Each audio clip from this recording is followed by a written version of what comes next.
Hey, everybody, your saltwater guide, Captain Dave Hansen. I got the whole gang here with us today. We got Bill, we got Justin, we got Pablo, we got Al. We got everybody here today. That's why we're a couple minutes late going live. I couldn't believe that everybody wanted to be with me today. So this is super cool. I'm super excited.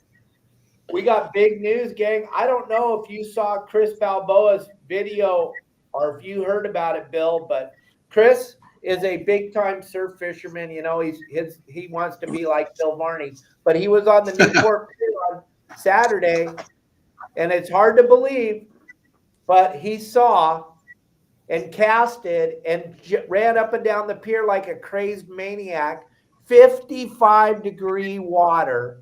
This Dorado has to be all of 20 pounds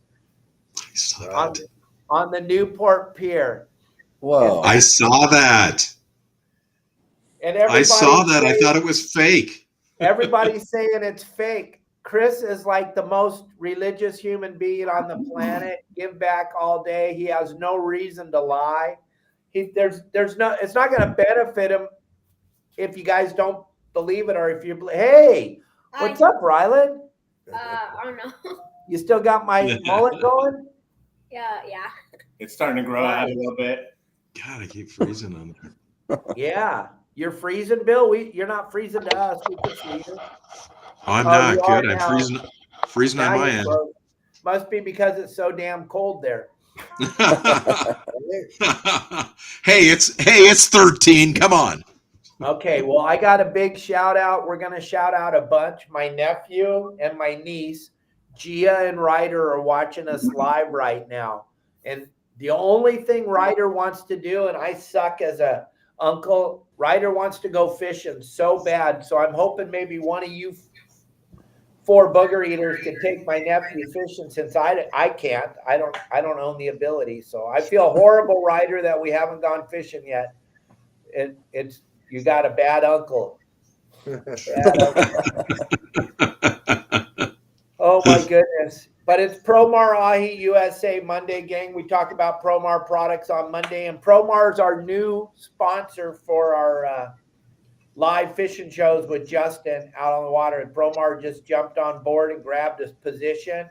Like I've told all of you so many times, if you want a position in this machine, if you can't understand it, this machine is absolutely on fire. And your saltwater guy, Justin, Pablo, Bill, and Al, these guys are doing a hell of a job to keep us relevant. These guys are putting together some of the best game plans you've ever seen. And Promar gets it. They understand. They've been with me since the beginning. They understand the marketing behind your saltwater guide so well that they took over Monday, Tuesday, and now they have a spot on the live fishing shows.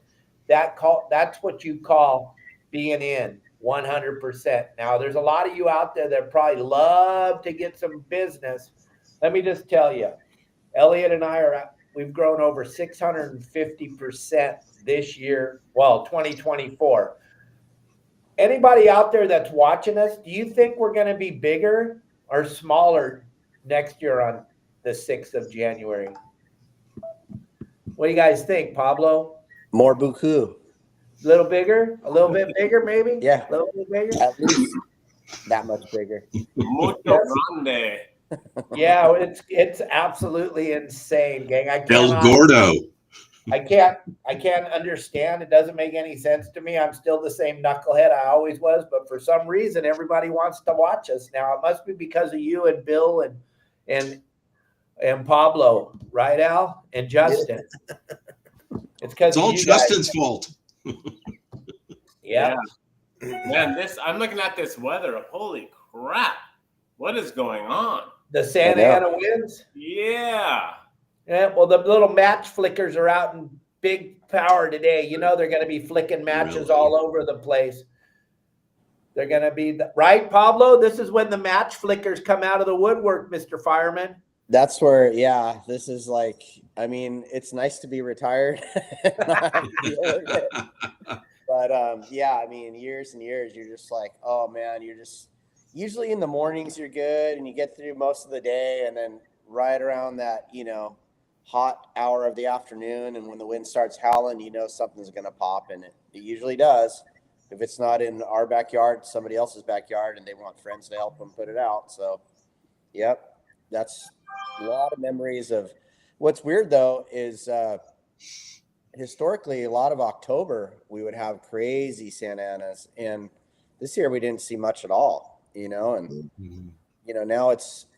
I mean, the weather's all over the place. I mean, look at it right now. I mean, where we're all at, it's beautiful out here, but it's kind of the calm before the storm. I just hope everybody's safe out there, and I hope the match flickers don't flick.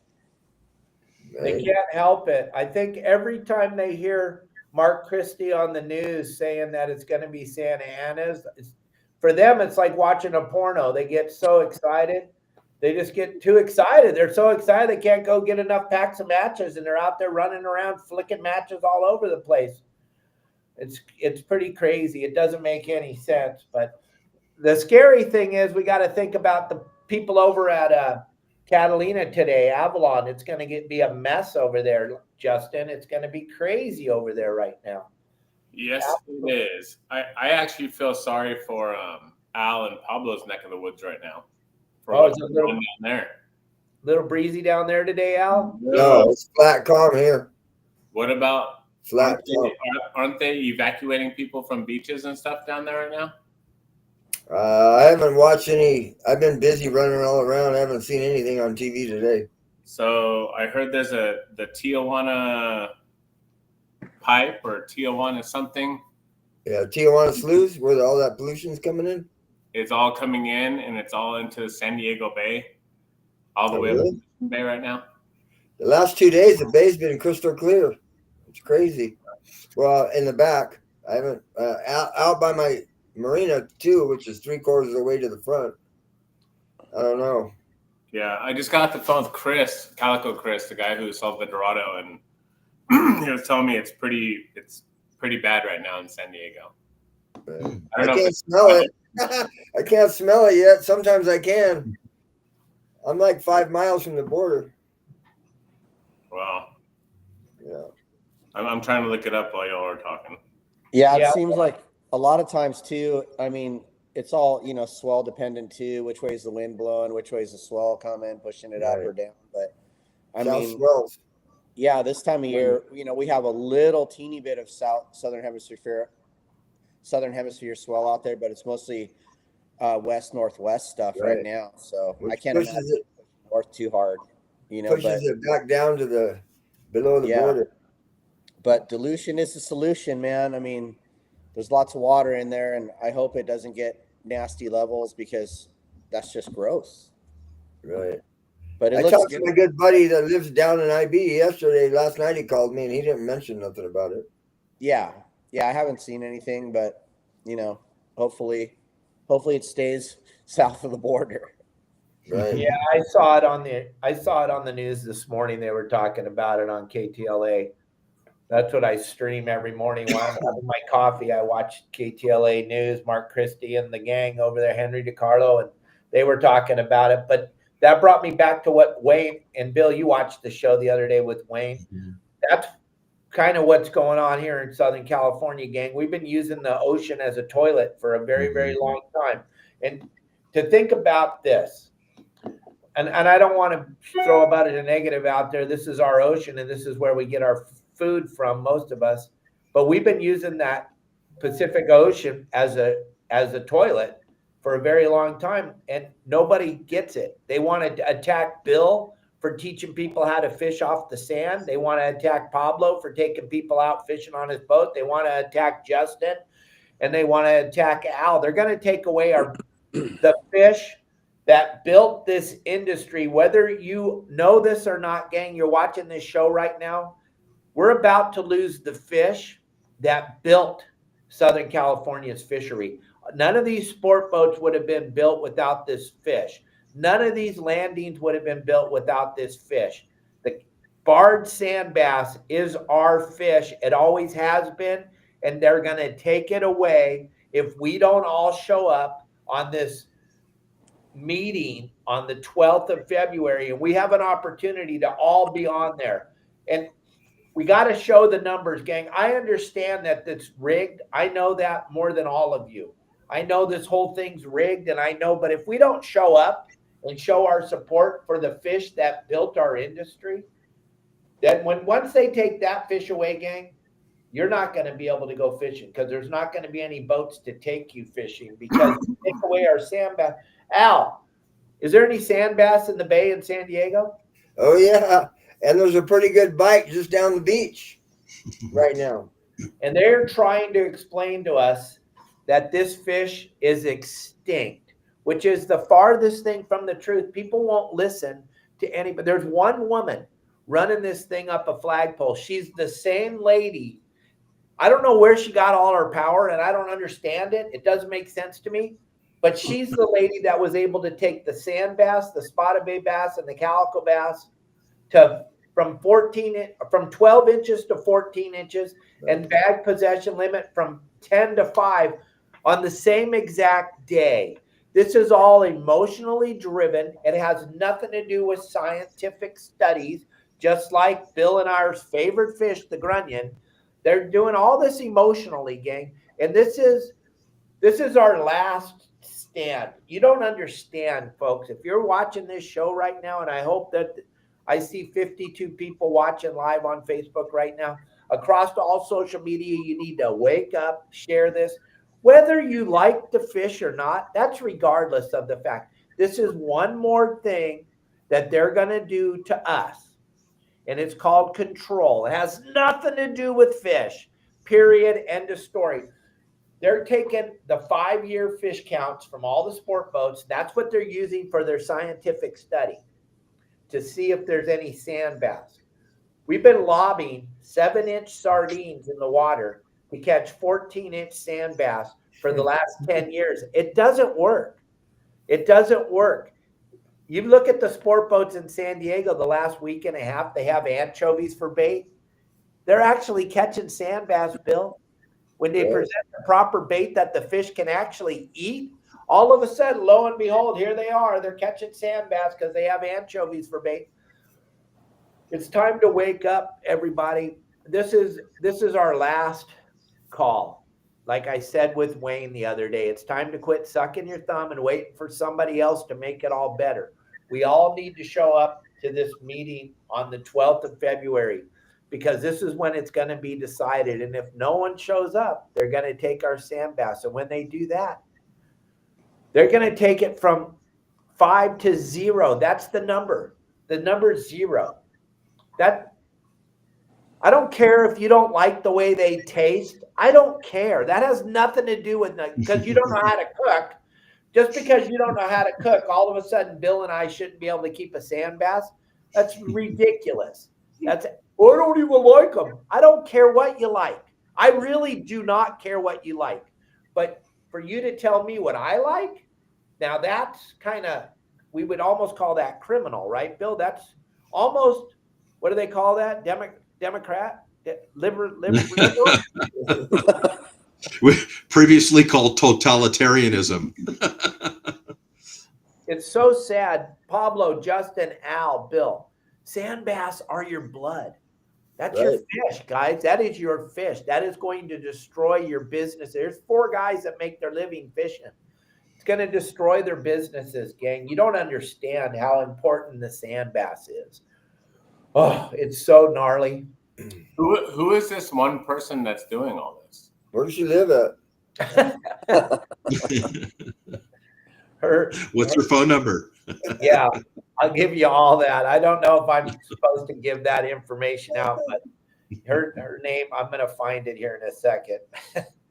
Somebody. Okay, guys, we're going on a road trip. Somebody way up the food chain. You can all just go to her house, right? Because the street is public.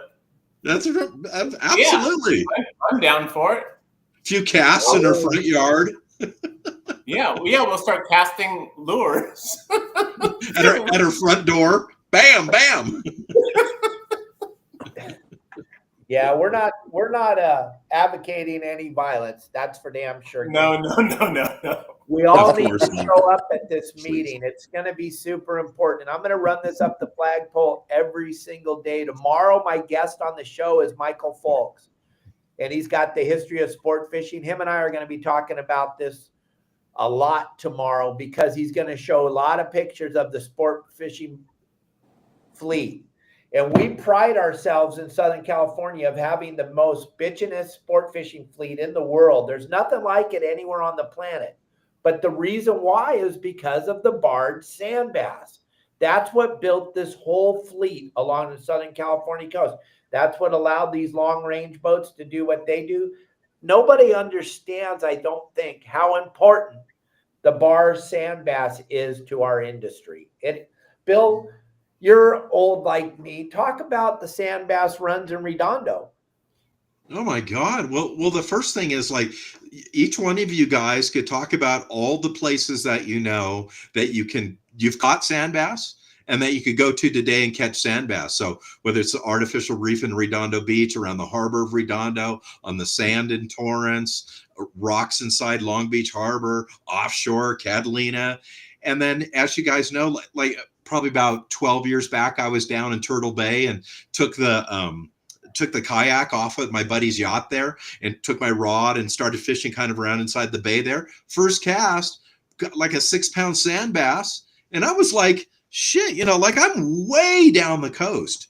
Like I'm catching sand bass down here. And it was one sand bass after another. And then I was on an 8-day trip in November and we were probably like 5-6 miles south of Natavadad floating for yellowtail. If you didn't catch a yellowtail on your dropper loop, you got a sand bass. Sand bass, as you guys know, are absolutely everywhere. And I would presume they're following the bait. So if they prefer anchovy or small mackerel or something, they're not going to be where we are, where these big sardine are. So they're absolutely everywhere. I've never come across somebody who said, I can't catch one. We catch them at the beach at San Alejo. We catch them in the harbor, offshore, in the bay, south of the border. They're ubiquitous. They're everywhere. Yeah, Captain Al, what's your thought on this? Well, I was just thinking, when I was a kid, my dad used to take us in the old glass par. Remember them old glass par boats down off the beach in IB? And that's one of the ways I cut my teeth on having a great afternoon or a great morning with my family, catching sand bass. We'd keep a couple, make fish tacos. They're great fish tacos, by the way. And my kids have done the same thing, and my grandkids do the same thing today. I don't know who in their right mind thinks that they need to take the sand bass away from us. You know what I mean? It's just absolutely ridiculous. They're in the bay, and there's more in the bay at different times, and they're all along down the beach, down the border, all the way, like Bill said, they're all the way down the Baja Peninsula, and for them to take them away, it just seems very, very selfish to me that they would want to take a fish like that away. You know what I mean? Any fish, basically. I mean, the Fish and Game put all these regulations together because it has to be a sustainable fishery, right? So, and now all these other people are trying to take it away. Larry Bottroff was the biologist in the San Diego City Lakes for many, many, many years. And he said it's very important to cull through some of these fish to keep the population healthy. You know what I mean? And it's just, it blows my mind that yesterday, I took 4 of my grandkids fishing yesterday, right? And if they took away the sand bass, that's just one whole big old area we can't even target. You know what I mean? What are we going to do? Go fish for mackerel? It's ridiculous. And these kids are 3 years old to 10 years old, and their whole life they jitter when you start talking about fishing. You know what I mean? It's completely ridiculous. Yeah, let me show you how important this is. Watch this little video real quick. What are you doing this morning? What are we gonna catch? Spotties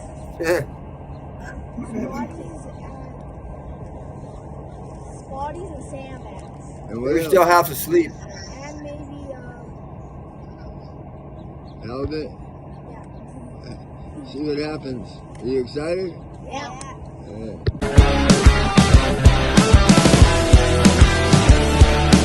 Yeah, that's what I'm talking about. Now, Justin, you worked on the freelance and stuff back in the old days on the Thunderbird. Sand bass was it.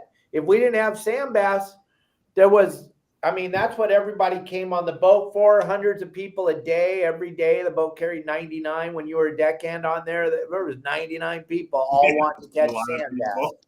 All sand bass and barracuda.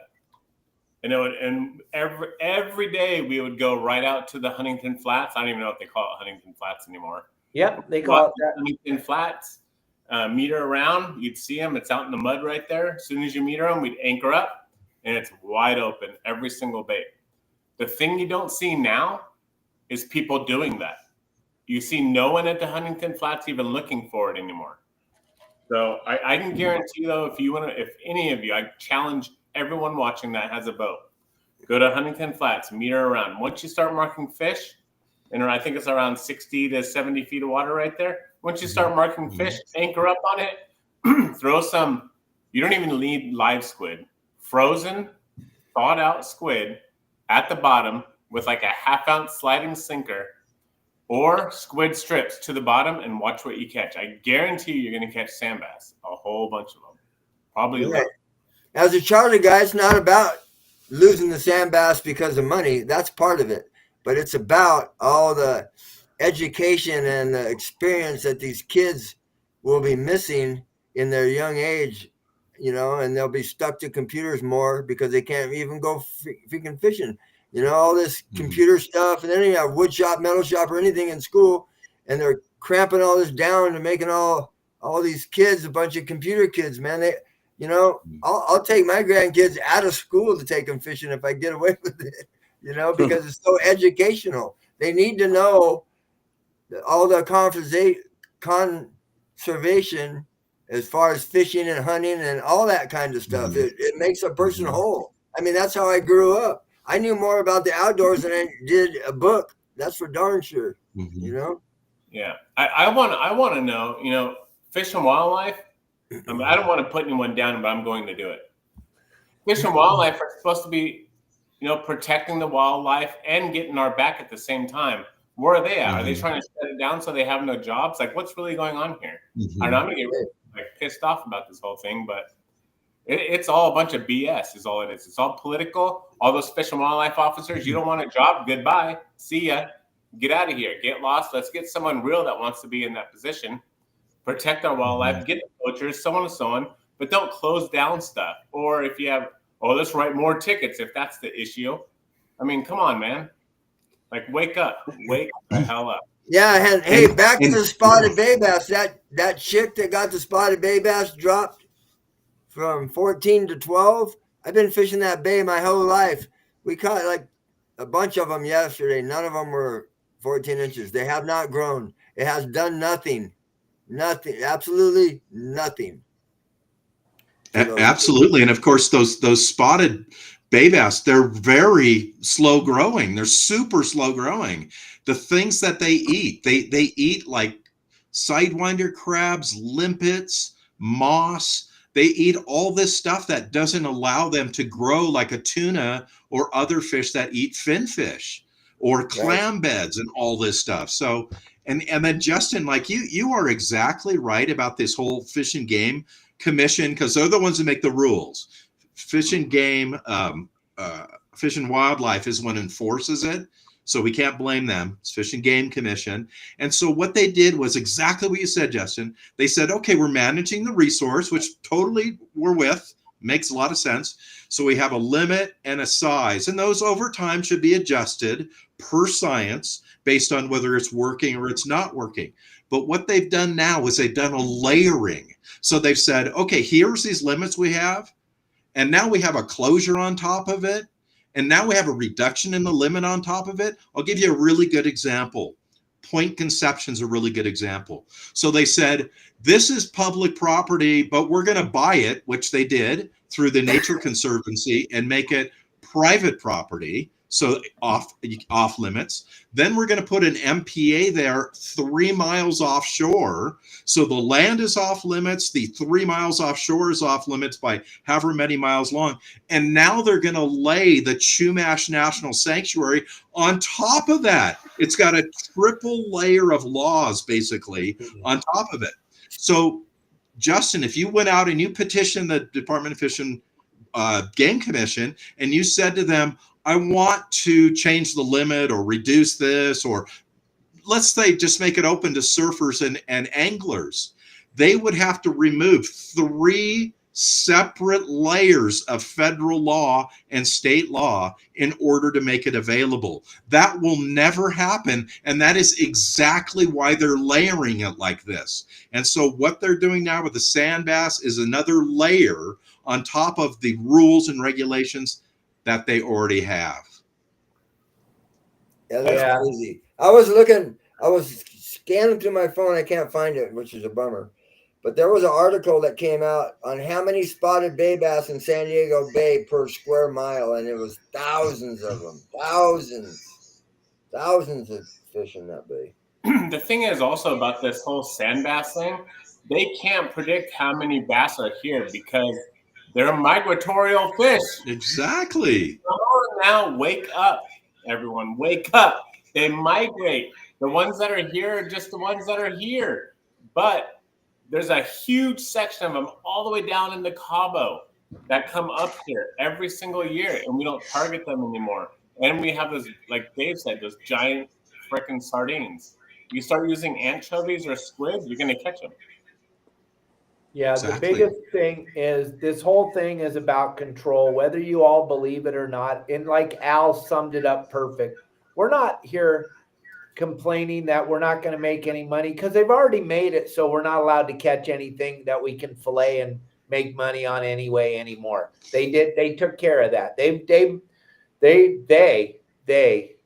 have taken care of that. So that's not the thing. The thing is this 1000% is about control. Whether you all want to believe it or not, and you're like, oh, well, there's 5 fishermen here whining about this closure. Well, yeah, because we want to be able to take our grandkids fishing like Al got to do yesterday. We want to take our friends fishing. We want to go do the stuff that we grew up doing, gang, and they're taking the ability to do that away. So those of you that are commenting right now going, oh, I don't even like sand bass. I hate the way they taste. I don't care. Like I said before, I don't care what you like. That's got nothing to do with this. It has nothing to do with what you like to eat. I don't care what you eat. Eat poo. I don't care. But I'm telling you right now, if you don't understand what's really going on, this is about control. Nothing more, nothing less. That's all it's about. There's no science.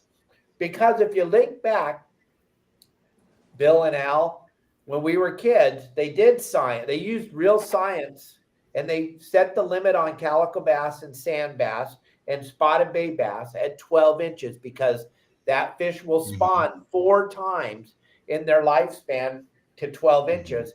And they lay billions of eggs in those 4 spawns that they have. So there was science behind it. And it allowed this fish to get prolific. If you ever take your head and put it underwater with a mask on, you're going to be blown away by the amount of sand bass and calico bass underneath the water. Now, spotted bay bass, when they took this limit to them, I said, you're making them 14. I've been fishing for 50 years. I've never even seen a 14-inch spotted bay bass.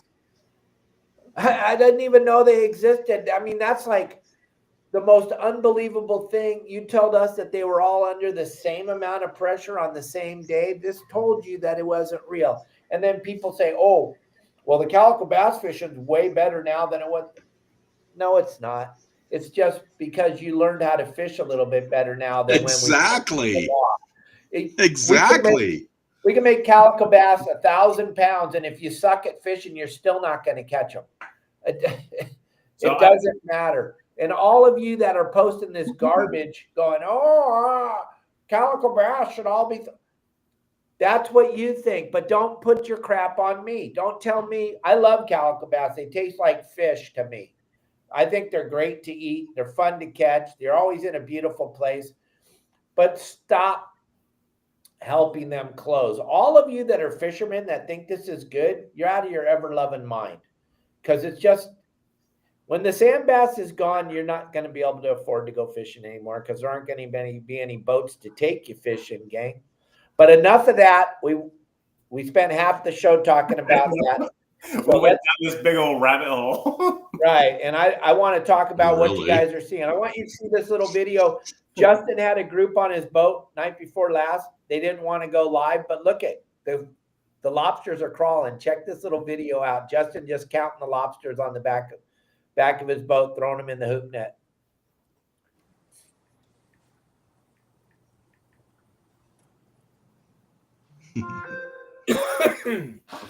That's pretty good, right? Oh yeah, that's We'll real take that. good. That was a couple nights ago. Yeah, with your group that didn't want to go live. There's Joey Helgren. What do you think, Joey? You think No, we're not going down the sand bass hole anymore. We're done with it today. We're gonna tune in tomorrow for more about the sand bass closures. Today we're going. So if you want to go do that with Justin, Pablo, you had a phenomenal night the other night too. I saw the videos. My God, all big chunky lobsters. It's been good. And I think, obviously we haven't had a whole lot of rain or any rain for that matter, but the surf has been really doing its part as far as stirring everything up because the water visibility is horrible, which is great. And that's what you want for, the lobsters to start crawling. So yeah, it's been really good. And I'm talking just, inside of the game plan, inside of, where, inside of Mission Bay. For all you guys that aren't Saltwater Guide members, join up and we'll give you the actual spots. But yeah, it's been really good. Every time I've gone out, we've been doing really good. So they're crawling. It's just a matter of getting out there and doing the right thing and getting them on the boat. Now, something that's really crazy, you guys are all going to be blown away. Justin has one trip this week. So that's pretty crazy. Captain Al, Captain Pablo, Captain Justin are all standing by ready to take you hoop netting. They want to take you guys out hoop netting. They want you to get lobsters. And everybody gets so wound up in the beginning of the season. I'll tell you what, just historically, me doing this for a living for just a couple of minutes, the end of the season's always way better than the beginning. Look at the size of the lobsters Justin was throwing in his net, or go look at Pablo on his Facebook page and look at the lobsters he's catching. And Captain Al talked about it. They're starting to crawl in San Diego Bay. They're crawling in Mission Bay. They're crawling in Long Beach. And Justin's got the opportunity to fish either Long Beach or Catalina. So I would say it's time to get out there and go hooping for damn sure. That's the best thing I can tell you right now is if you don't have a boat, or if you do have a boat, but you want to go see how it's all done, go with Pablo, Al, or Justin. And these guys are going to give you their phone numbers. And Justin, you were talking to me before we went live. You got an open party opportunity this week. You're going to put together an open party trip? No, not this week. Okay. This week is all jacked up. Oh, I thought the wind stops blowing on Wednesday. Yeah, but I have charters. Well, I have a charter Friday. If anyone wants to go out Saturday or Sunday, I could put an open party for Saturday or Sunday, or next week, any day except for Wednesday. Well, why don't we try to put one together right now for Saturday? If you guys up in Long Beach, LA want to go with Justin on Saturday, and then we'll get Justin, throw your phone number out there while I talk to Pablo and Al real quick. Yeah, so my phone number is 951-703-9442. And if you guys watch this show at all, when Justin throws together a open party trip and he's going to do it Saturday, I'd tell you to get on it right now. Text him or call him right now and get on it. Pablo and Al, what do you guys got any opportunity for these guys to go hooping with you this week? Yeah, I got every night open if they want to go. No problem. And that's on the Riviera? On the Riviera, yep. What about you, Pablo? Yeah, I could pretty much go any night this week. except for Friday or Saturday. So yeah, I'm definitely down for putting out an open party. And the way that I've been doing it, which seems to work pretty good, is whoever spearheads it, whoever says, is this date available? I can go this day. Then I just run with that, and then I'll post that, or anybody else can jump on.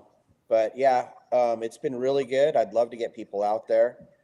Phone number 619-431-3070.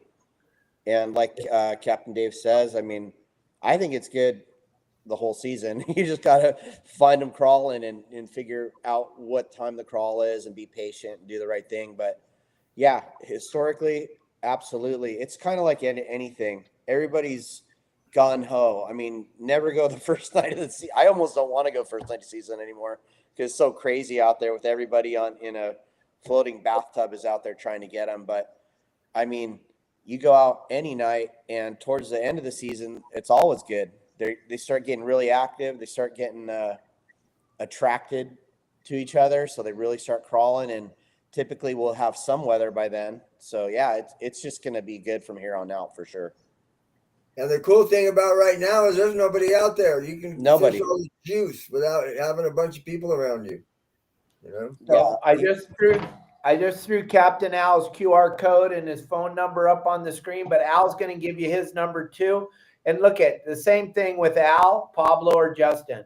Just call them up, set it up, get on the boat, and then they'll work around your date. Whatever date you can go, you got one or two guys, let them know. And then they'll get the other two guys. These guys are sitting on a pile of phone numbers. So if you're thinking you want to go do it, Bill, you were out with Al. What do you think of that boat?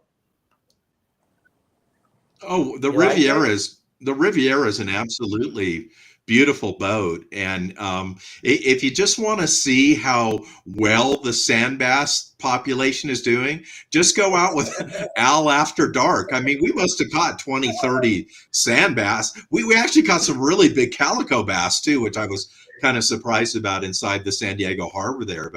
But excellent fishing. What a beautiful boat. I've been on several Rivieras. They're very, very comfortable. They have a really comfortable salon. It's got a big bed downstairs. So if you want to lay down, you just got to push the trolling rods aside, and you got a space to, mellow out for a little while, and then very comfortable on the deck. And then you can go up above and you can sit with Captain Al. You have an incredible view up there, of course. And then you can see all the goings on up there too.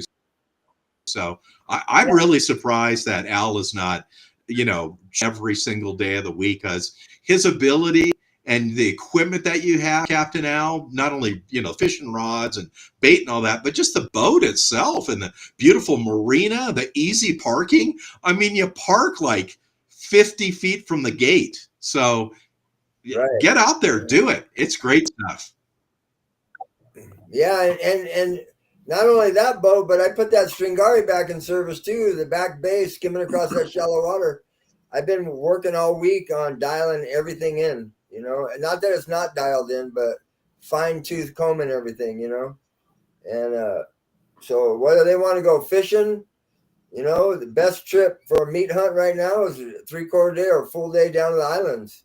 You can go in the Riviera on that, or if you want to go fish the bay, jump in the Stringari skiff. If budget's an issue, it's $550 for 4 hours in that Stringari in the bay. I mean, people are starting to jump on that again right now. My repeat clients are finding out that it's back in there. So, but yeah, I mean, it's 75 degrees down here. There's no Santa Anas, and it's beautiful. And there's biting fish. There's a bunch of bait under birds in the back bay with a bunch of fish swimming through them. It's crazy. We even caught a bonita yesterday back there. I saw that in the picture you posted on Facebook. That was amazing. I'm like, oh my gosh, 52-degree water, bonita in the bay. Come on. Yeah.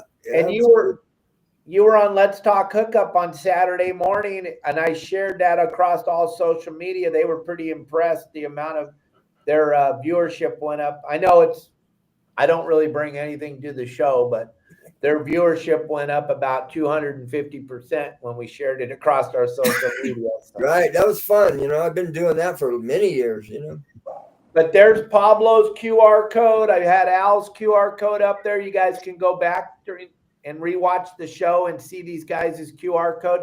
But real quick, gang, because we can't do anything without these guys. Gang, you want to check out the GT4 fluorocarbon.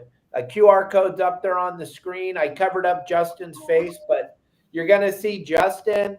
You're going to see this stuff is gold. Pablo uses it. Al uses it. Bill uses it. Justin uses it. I use it all over down here when I'm fishing down here. This stuff is gold. This is a clear fluorocarbon, and it's right here. very, very easy to tie. It's supple. It's not soft, but it's supple. It's easy to tie. It's invisible. It's abrasion resistant. You go through the QR code right there. And then when you guys buy this, you just put in the code YSWG and the number 22. You're going to save 10% on your order. And this is Promar Ahi GT4 fluorocarbon. The stuff is incredible. Also, Justin always has that wind-on leader with him. His picture's on the back of the wind-on leader packet. His picture's on the 3-pack if you buy the 3-pack. You use the QR code on the back of this thing, and it teaches you all the knots you need to tie the GT4 fluorocarbon, that little QR code right there. You'll be blown away. No one's done this. This is like cutting edge. And this stuff is incredible. If you ride with Pablo or Justin or Al, you're going to go, you guys aren't even lying. You guys use this stuff exclusively. When they pull out the fluoro, this is the fluoro they're pulling out. And this is what you're going to use, and you're going to see as you watch what's going on. Justin's over there fishing in Catalina all the time with Paul. They're using miles of this stuff because they're fishing all day, day in and day out with the GT4 fluorocarbon. So check it out. I'll throw the QR code back up. It covers up Justin's face. I'll throw it up there again. And you While you do that, I don't just recommend getting – oh, go ahead and put the QR code up. I don't recommend just getting the GT4, but also if you've seen me out on the live shows, we're using the jig. It's the Ikara jig. Oh, yeah. It's freaking awesome. It's everyone's sold on it. It's amazing. Absolutely amazing jig. So get the Ikara jig. They come in all different sizes. The one you're seeing me use on the boat is a small one. I think it's a 22 gram and a 30 or 40 or something. I'm not sure, but the two small ones. Yeah.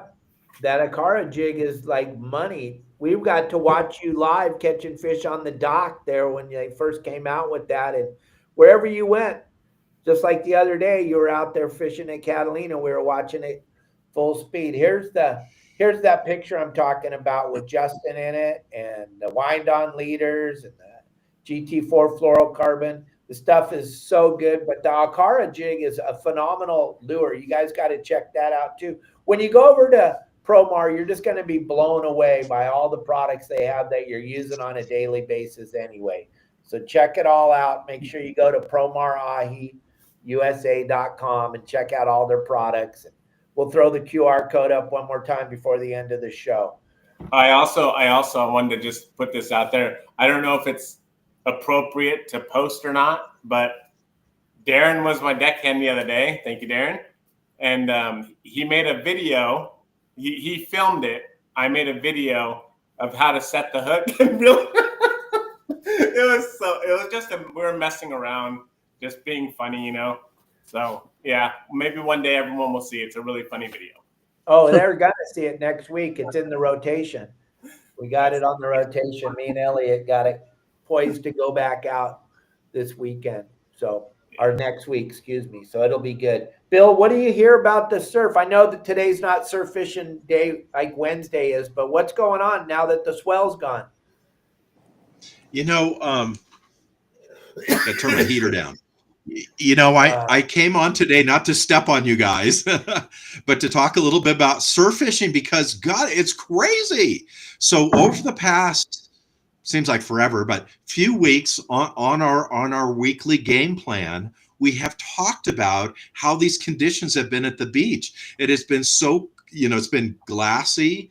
There's been a swell, but the swell has come and gone over a period of time. So it's not been overwhelming. There's been no rain, very little wind, Santa Ana conditions, excellent surf fishing conditions. So I did get a few people out there, and here is the exciting news. On New Year's Day, the very first day of the year, Steve Parsh, I think is how you pronounce your last name. Steve caught maybe 22, 23-inch Corbina on a purple grub. That was on January 1st.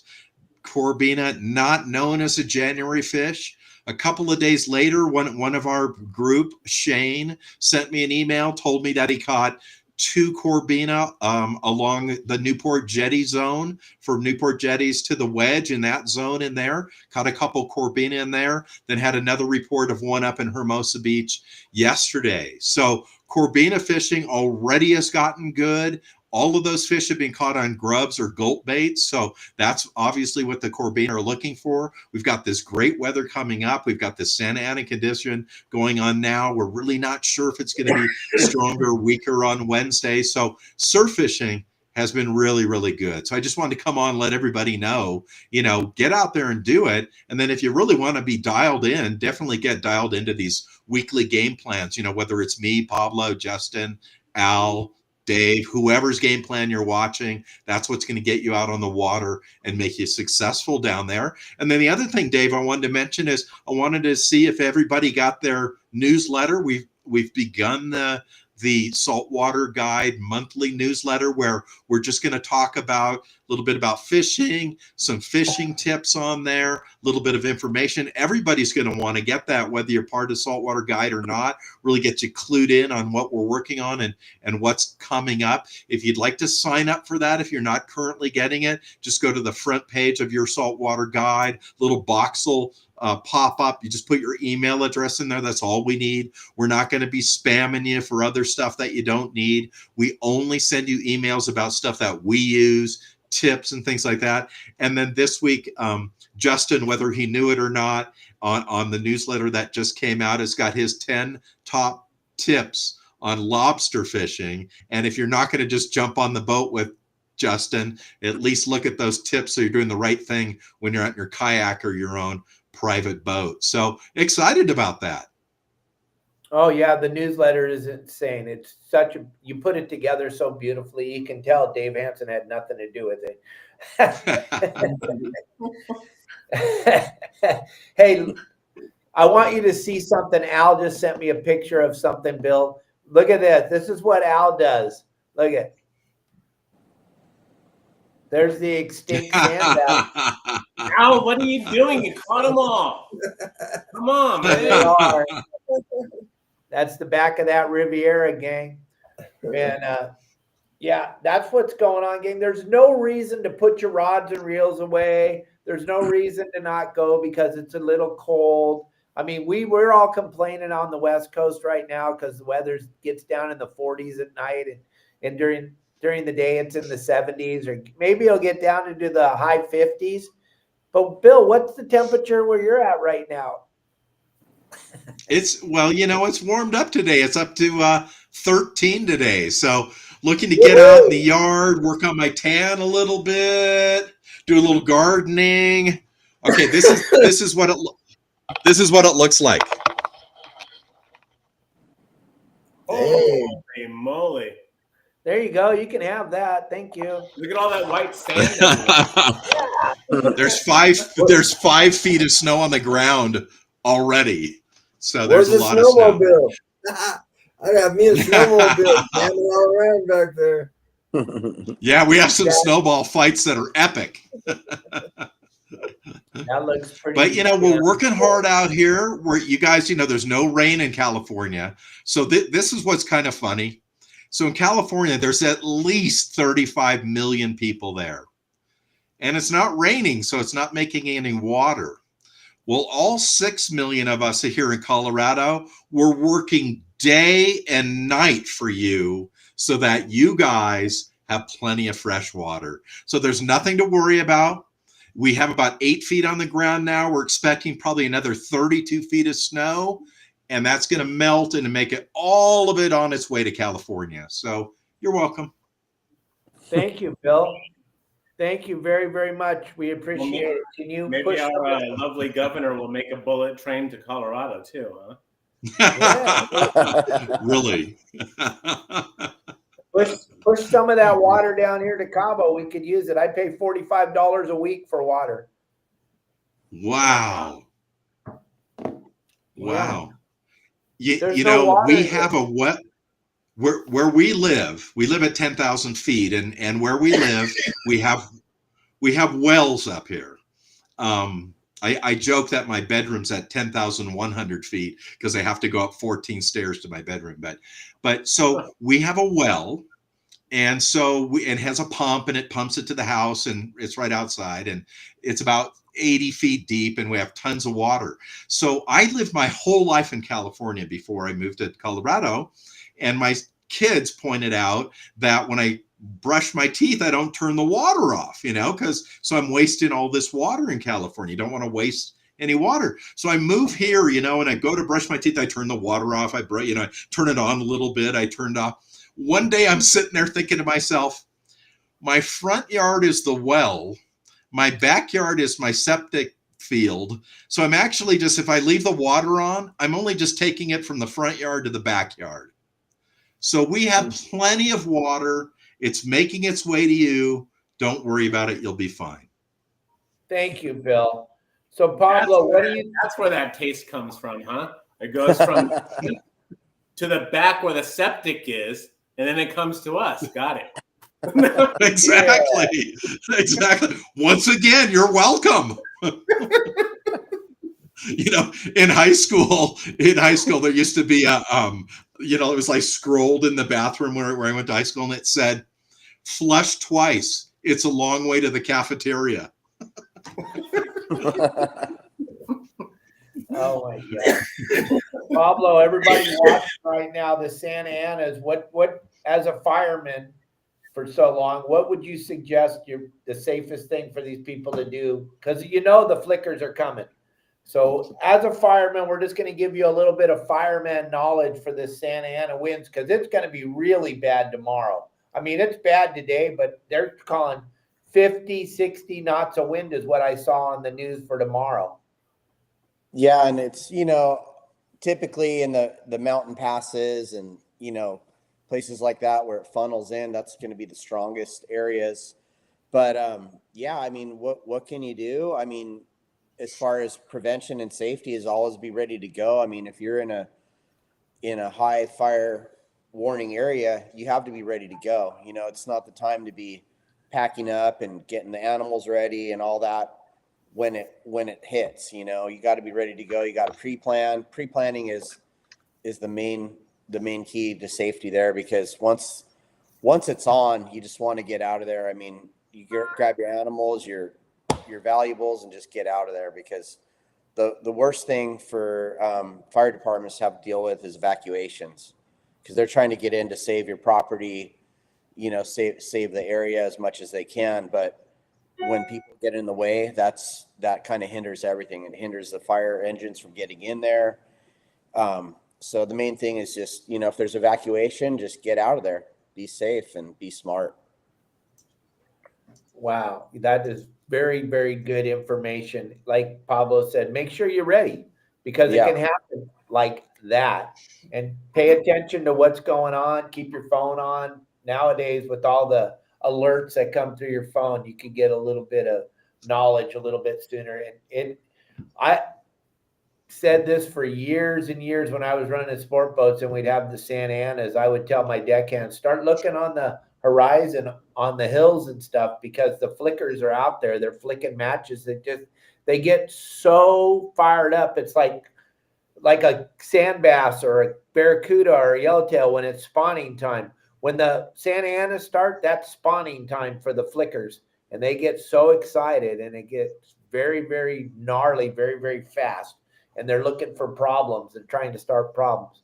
But just be safe out there. Be careful. Watch that wind. Let's say a little prayer for the people over there in Avalon, because they get hammered every year when the Santa Anas blow. So and Michael Folks will be with me tomorrow. We'll be talking about that. If any of you have anywhere to go, we're going to go a little bit over today, because we have all of our guides. And what we're going to do for a while right now is we're going to open this up. I see there's some questions. Brian wanted to know, Bill, do you do any trout fishing over there in the wintertime? I would probably be able to answer that for you. No, it's too damn cold. Look at that. Hello. Can you see that fish? In the background. That is kind of snowy there, huh? These are Nice. all fish taken out of an 8-inch hole about 20 minutes from my house. And it is like that every day. And last week, two guys got 30-pound pike out of the 8-inch hole. Fishing here is absolutely amazing. And I tell you guys and everybody out there who's watching, if you want to make a trip to Colorado in the summer, I will take you fishing. Just let me know in advance when you're going to be here. And I can't guarantee you, but I can put you on 6 to 15-pound trout, the biggest trout you'll ever catch in your life. And although some of these trout are stocked, almost all of these trout are native trout or trout that are holdovers for years upon years in these reservoirs, streams, and lakes around me. And literally nobody goes fishing. Like if when I go ice fishing, there's more people who ice fish in a tent than there are people who are out on the lake or along the shore any other day of the year. And if we go out there on a weekday, just like you are at the beach, or you guys are saying right now, like, hey, let's go out in the harbor fishing today. There's nobody out there on a weekday. It's just like that here. It's amazing. Wow. So you literally have a honey hole. Yes, there's literally a honey hole, literally. And it's like, it's so weird with these fish. They're a little bit smarter in the summer, these big cut bows, these big browns and stuff. It's big rainbows. But in the winter, it's those, it's like the hookup bait, like a 1.5-inch tube bait with a little wax worm on it. And here's my rod, and there's no laughing here, okay? Whippy rod. Honey rod, I guarantee. Here's my rod. Okay, this is my rod. You can see how long it is. It's about 2.5 feet long or so. It's got 4-pound mono on it. You could use any line you want, but mono. And you just drop through the hole and you get bit on these things and you fight them from your chair through this 8-inch hole. And when that thing comes up to the surface and its head comes up to that hole, and especially if it's the first time you've done it, you almost have a heart attack because it's so big. You grab its head and you pull it up onto the ice, and it's this long. So extremely good trout fishing up here. It's good in the summer and the winter. It's just a lot colder in the winter. Right. Damn. Yes. Put an aqua view down that hole. You can watch them eat the thing, huh? Yeah, a lot of the guys. So this is one of the reasons the trout are so big here is that the reservoirs up at this high elevation are very shallow because they were not built in like lake beds. They were built in meadows for the water district down in Denver and Colorado Springs. They're really big, like from a surface area, but they're at the deepest 15 feet deep. They're very, very shallow. So a lot of the guys, maybe half the guys are ice guys. They fish with the cameras, Al, just like you said. And with the camera, and you can spin the camera around, and the water is very calm and clear. And you can see like in circumference, like 30 feet or so in circumference. And yeah, you can see the big ones come right up to your lure. And you can see it right on the fathometer on your screen. You don't even have to look toward the hole. Here it comes. I'm bit. There I'm fighting it.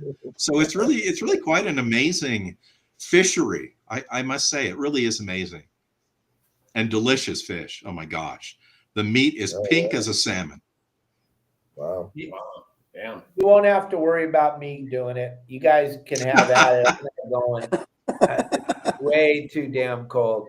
I already wore shoes once this year when I was in Tahoe. That's enough. I'm not putting shoes on anymore this year. That was not, my poor feet were so mad at me, Billy. They were pissed. They were like, what did we do wrong? Why'd you put these things in my, and then I found out that, man, now that I'm old, My feet stink when they've been in shoes. Whew. Holy moly. Especially No. after they've had fish blood and sardine blood all over them all day. Oh yeah. Sometimes mine are so smelly I can smell them within like a damn. I got a question for you, Bill. But it may now I've never done this, so it may be a really dumb question. Where'd he go? Where did Bill go? I'll wait. He didn't want to hear it. Yeah, he didn't want to hear it. He's on out of here. Hopefully it's not that dumb of a question because I've never done any kind of ice fishing before and I'm curious. Whenever he gets back. Hopefully he's trying to get back on here. Dude, those guys up there, they have like travel trailers that they haul out on the ice. That's totally luxury. Recliners in there, TVs, the whole 9 yards, man. It's crazy. There he is. He's Hey. back. We You're got back? no video, but we have audio. You can hear me. Wow, that's weird. So listen to Justin. Go. So when you're out ice fishing, if you're in those tents, like I've seen people go on those little tent things, can you put a heater on or will it melt the ice and you fall in the water? Really depends how thick the ice is. So the ice right now, Justin, is thin. It's a foot thick. What? By this time next week, next month rather, 1 month from now, it will be 4 feet thick. Wow. So first of all, no problem there. Second of all, I was telling my wife, I was showing her this video from yesterday, a guy at the lake yesterday. So he goes, watch me catch this big trout. He's in the tent. It shows the hole and kind of around him.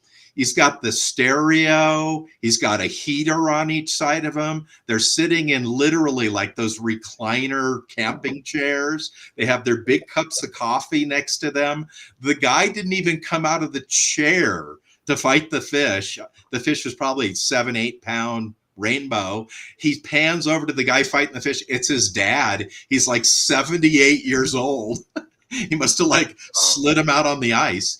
And yeah, they sit in the tent. It's very warm and comfortable in there. I've seen tents with TVs inside of them, because they use Elon Musk's system, Starlink, just like you guys do. And they've got everything they need in there. That tent inside is very comfortable. And they sit on the ice. The first thing I learned out there was I would sit in my chair, and you know how your feet are on the ice, you're sitting in your chair and your feet are on the ground. Your feet get so cold, even if you have snowmobile boots on. So I saw this one guy, and he had taken a front door mat, and his feet were on that. So ever since then, I brought a front door mat with me and just put it on the ground, my seat next to it, just sit there with my feet on the mat so they stay nice and warm. So yeah, the whole thing is set up. And of course, these guys back east in Minnesota and the Upper Peninsula, Wisconsin and stuff, they have full on sheds they pull out there, and they got TV, fireplace. They got the whole thing going on out there. It's crazy. It's like God's talking to me right now. I don't see the person talking. It's the ghost. It's the ghost of me. So, Bill, if you see all of us on the screen right there, if you look just right below it, there's a little camera icon. If you click that camera icon, see if you can switch it to on. It just says USB camera on it. USB camera. Let me see. How about integrated camera?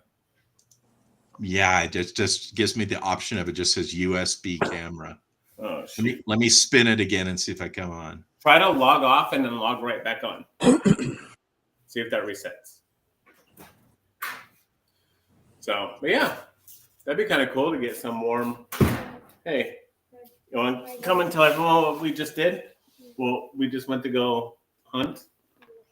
No, you don't want to tell everyone? No, I'm just gonna ask. Rylan, Yeah.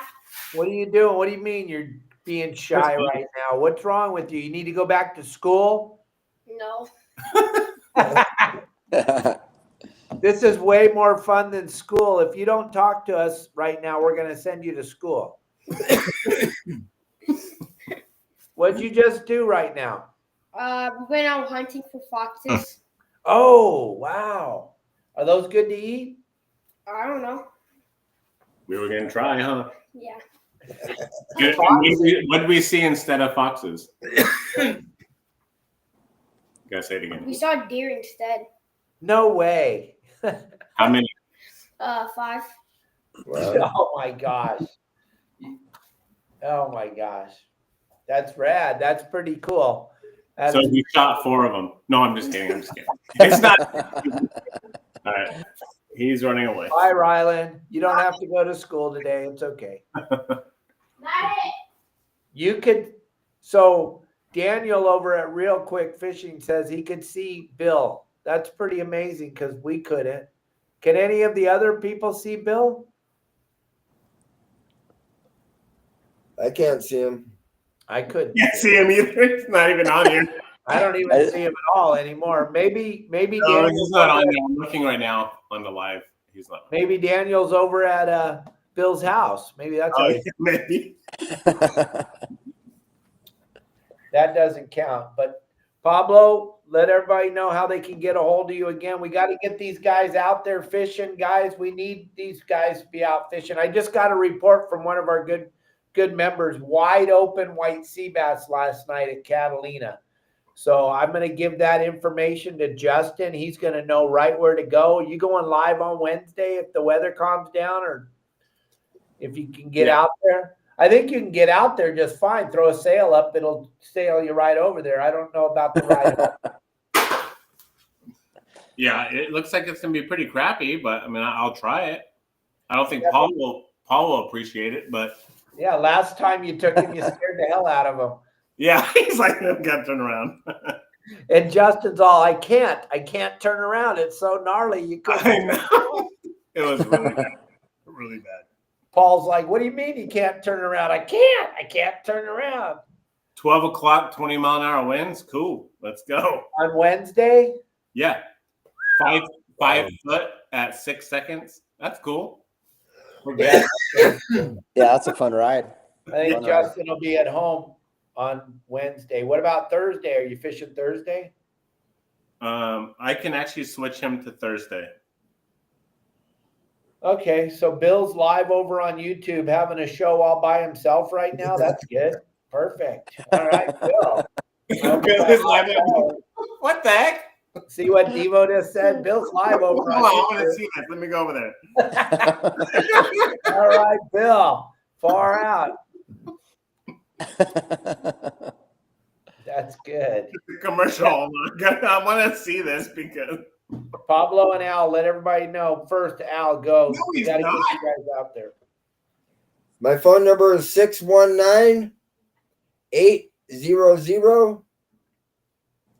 619-800-3474. That's 619-800-FISH. If they forget. And then Pablo? 619-431-3070. Let's go check those sand bass out and get some lobster. And then, guys, you guys are familiar. Pablo's in Mission Bay and Al's in San Diego Bay. What's that like when it's Santa Ana's?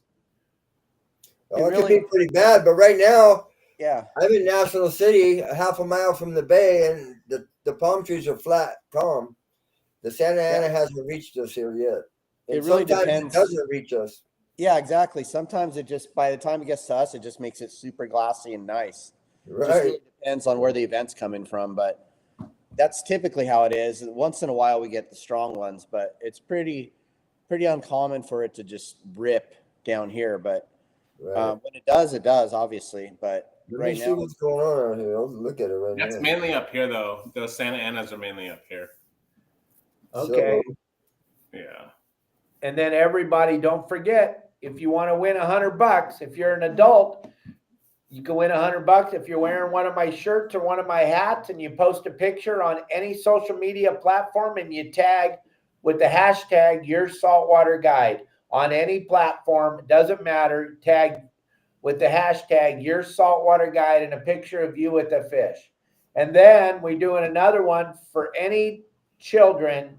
You post a picture of your children, hashtag your saltwater guide with a shirt or a hat on, and we're going to give away $100 to an adult and $100 to a junior and we're going to do that on February 1st, and then we're going to start the contest again for February and give it away on March 1st. We're going to do this all the way until June. So Kelly talked me into giving away a bunch of my money. She's very good at that. We're spending it. She's all, you can't just do it for kids. You got to let the adults in on it. So I'm like, yeah, okay, babe. Part of your money. And she's all, no, give them your money, but just give them 2 of them. All right. So, hey, weather-wise down here, I just looked it up. And tomorrow morning's decent. And then tomorrow afternoon's 23 knots coming out of the north. And then That's going to be nice. Wednesday morning, it's 20 knots northeast, northeast. And afternoon is 17 knots. So pretty much no go Tuesday and Wednesday here too. 40 knots? No, 20. Yeah, it's just 20. So if everyone's wondering, there's a wide open halibut bite right now, and it's like a 5 foot 12, 6 seconds, 20 mile an hour wind for 20 knot winds. If you want to get on a wide open halibut bite, all you have to do is go right outside the harbor, catch one of them waves, that wind hit the side of your boat, and you'll be drifting so fast the halibut can't even swim fast enough to catch your bait. Yeah. 10 knot drifts and 20 knots of wind, huh? Yeah, it'll be amazing. I promise you'll have so much fun. It'll be all good until it's time to go home, right? Yeah, perfect. Turn on the spot lock. Yeah. If you want to do something really cool and fun, instead of putting your anchor out on your bow, just throw it out the back of the boat. Stay on. Oh, that'd be so fun. Make a video too. Yeah, make a video. Go live. That would be You all want to watch. No, I'm just kidding. Don't do that, everyone. Don't do Yeah, that. I'm interested to see what happens. If sometimes it doesn't happen like they say it does.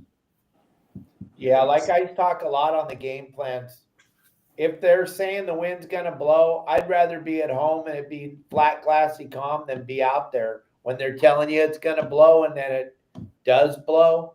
Right. I always go on. If it's blowing, I'm not going. If it's blowing 12 knots or more, I don't go. I hate white caps. It's my day. Now, when I was working, I would go no matter what because that was the only way I could get paid.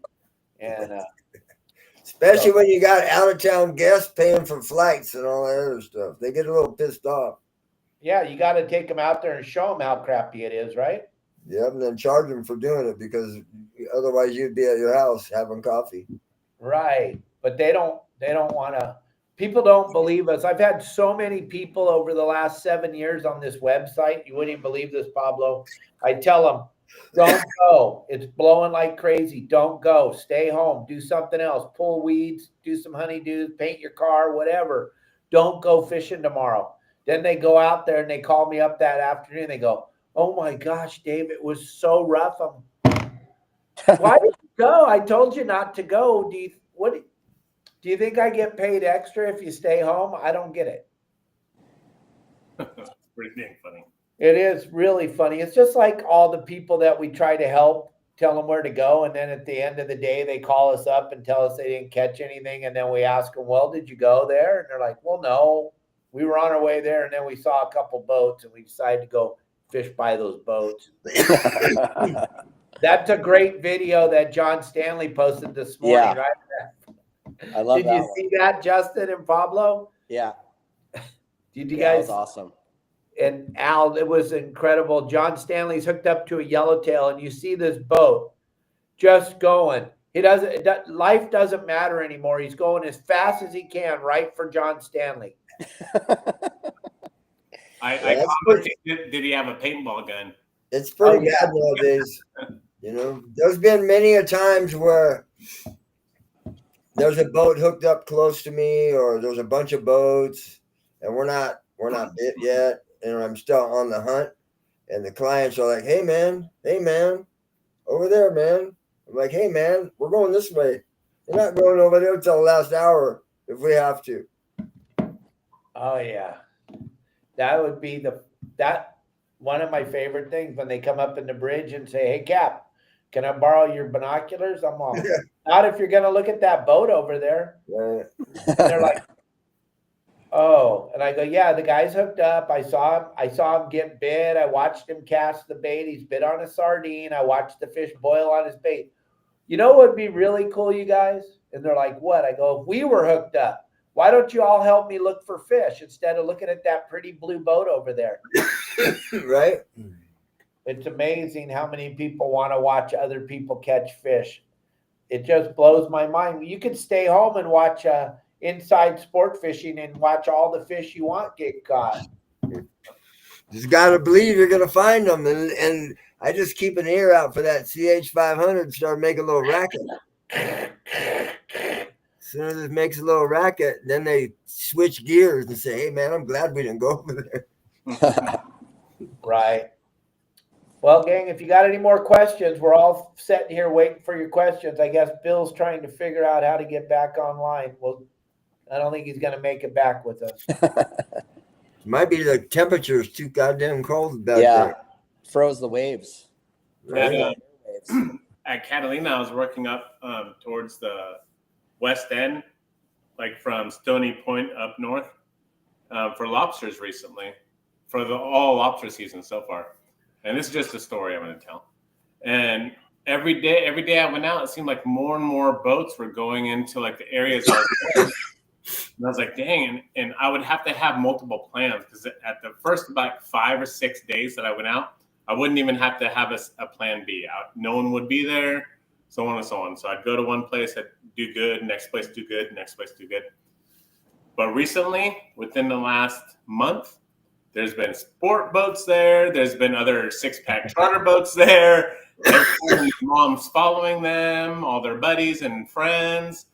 So finally, I was like, you know what? I even told Dave this the other day. I'm going to go somewhere completely else. I'm getting away from that whole area because if they see my big old bright lights, they're going to be there. I guarantee it. So I went somewhere else and we limited, complete limits, and no boats. Not a single boat anywhere. Nice. We went to the east end this time. It was pretty good. Wow. Yeah, and you guys can see all the game plans. You can find out exactly where he's at. We don't play hide the ball over here. We tell you that's why there's all those boats up there where you were fishing because they're following the game plan. There's people that actually understand now that we may have a half a clue what we're talking about.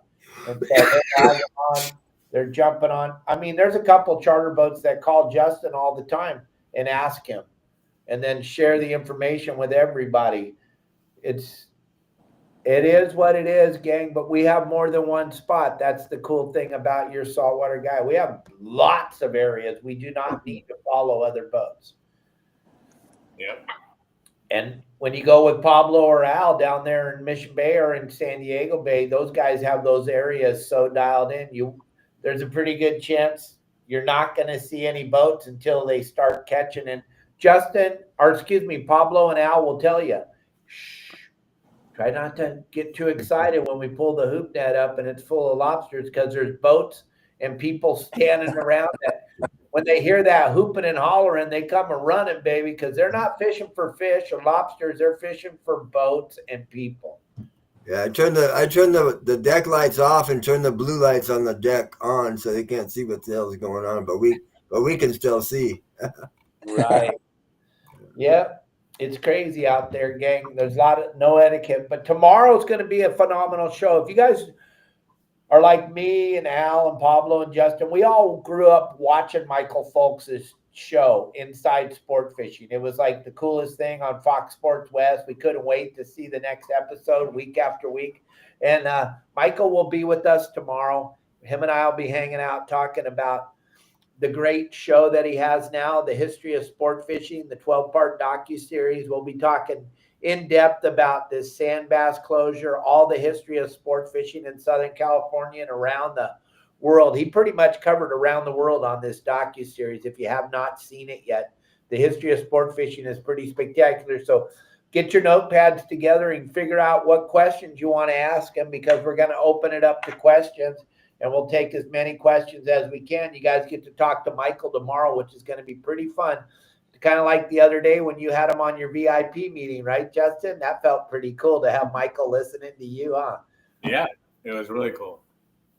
And Justin's going to put together another VIP meeting for this month, gang. And we're back to, we got eight spots available. We have 2 people paid right now. And so we got 8 spots available for the next VIP meeting if you want to join them. You had a good time the other night. I got to see all the minutes. This new AI system is pretty spectacular. So I kind of knew what you were talking about. And it looks like you gave out a bunch of phenomenal information again. So gang, we'll let you know the date, the VIP meeting. You guys can all get on there. There's 8 spots available. We do it for 10 people. I know we had 10 people signed up and they paid, and I think 4 showed up, right? Yep. 4 showed up. Darn. Can't make you go on there, but it's worth it to check it out, gang. And Pablo and Al and Justin will put together some phenomenal game plans for this weekend, because Thursday it looks like the wind's going to stop blowing and it looks like we're going to have a decent weekend. So let's get out there and check it all out. Give these guys a call, though. Get out there and get your lobsters. Get some lobsters. Start stocking your freezer up. What's kids' photo contest again? We got to post a picture of your kid on any social media platform and hashtag your saltwater guide. And then Kelly Girl is going to pick one lucky child to win the $100, $100 US. We'll Venmo, Zelle it, or send you a check, however we get the money to you. We did that last year, and little Eli won the $100. It was one of the coolest videos you've ever seen. It's a cool way to get kids into fishing. Whatever we got to do, if I got to beg you to get in it, if I got to pay you to get in it, we need to get these kids out there fishing. It's super important. So that's what we're doing. And then we're doing the same test for one adult. But they got to be wearing one of my shirts or one of my hats or whatever, some type of Your Saltwater Guide swag. Post the picture, hashtag Your Saltwater Guide. You got anything to add, Al or Pablo or Justin, or we're going to shut this show down? No, I just say, hey, you need to get out there and go fishing. Now's the time. Light traffic on the water. If you want to load your freezer with rock cod, we'll go down the islands. Want to get lobsters, you go to the bay. Want to take kids fishing, you go in the skiff in the back bay. So there's a lot of options. And between the 3 of us, there's mega options, you know? Yep. Let's get out there, guys. Wherever you're at, they got you covered. You can go fishing with Justin. If anyone wants to go out hoop netting in the Long Beach, LA, Catalina area, give me a call or text. I have a lot of spots available right now for this month, February, and March, which March is the end of the season. And like we preached before, the end of the season is always the best part of the season. Why? Because it's breeding season. This is when they start breeding. All the males are chasing around the females. They're moving. They don't need no rain to move right now. So it's only going to get better. Rain or shine. Let's go. Let's go. Yeah, Matt, Dan Hernandez did get robbed again. All that tackle, all that stuff that he gathered back up for the kids' youth group that he takes fishing, they broke into the locker again and stole everything again. It's a crappy world we're living in right now, but yeah, we'll bring Dan back on the show and try to help him some more. But yeah, Dan Hernandez, you guys all know Dan. He's been around for a long time, had a TV show on for 20, 30 years. He got ripped off again. He does so much stuff for kids, and they broke into his storage locker again and stole all the kid stuff. And yeah, Renee, I saw your grandson. He had the shirt on. He represented perfect.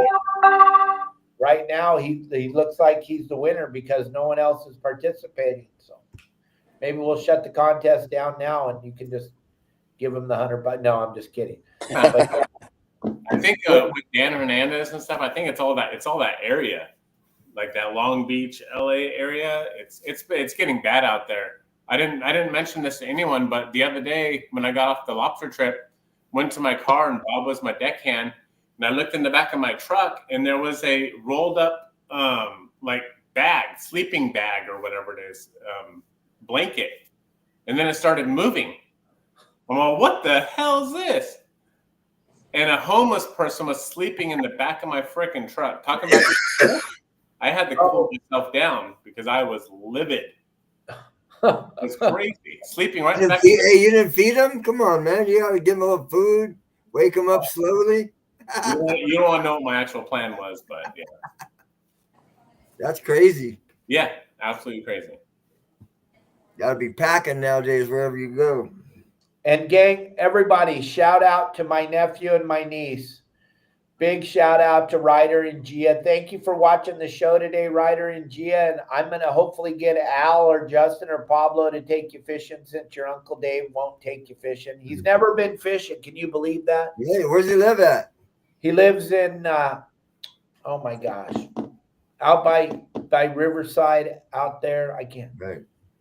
Out there where all. How old is he? 7. Hammett? Perfect. Kind of, no, not Hammett. What? Oh my gosh. Ukaipa? Ukaipa, thank you. You know, Justin knows. Yeah, he lives in Ukaipa. And Uncle Dave's a potato head. Come on, Dave. I promised him I'd take him fishing. And I guess that's all he wanted for Christmas. But Oh, come on, Really? Dave. Send him out to one of us. Send him out to all 3 of us. We'll take him. I suck. I can take him in the bay, no problem. Give him our Yeah. numbers. We'll hook him up. Somebody has to take him fishing because his uncle won't. What a horrible uncle. I'm going to call you right after the show, little buddy, and we'll talk about it. He doesn't want to fish with you guys. He actually wants to catch something, so he wants to go with me. You're going to have him go without then. I think me and Al and Ryder in the back bay would be like the all-time greatest. Could you imagine? That'd be Here you pretty go. epic. Introduce them to fishing. Catch 300 fish in an hour. There you go. Do it. All right, everybody. Well, thank you very much. Don't forget to watch the show tomorrow with Michael Folks. And Captain Dave's going to be on the biggest fishing podcast in the world tomorrow. They're going to tape it, and then we're going to bring the owner of the biggest fishing podcast in the world, Tom Rowland, will be on the show on Friday, which is going to be pretty spectacular for me and my brand. I'm pretty excited about it. And yeah, I'm pretty excited. And Matt Ryan, thanks for always being there for us. And yeah, if you show up at the show this year without one of my shirts on, I'm going to yell at you again. All right, everybody. Thank you very much for a great show. Thanks for all being here. Al, Pablo, Justin, thanks for giving me a little bit of your time. And don't hesitate on this one, guys. Call these guys. Get out there and go fishing. See ya.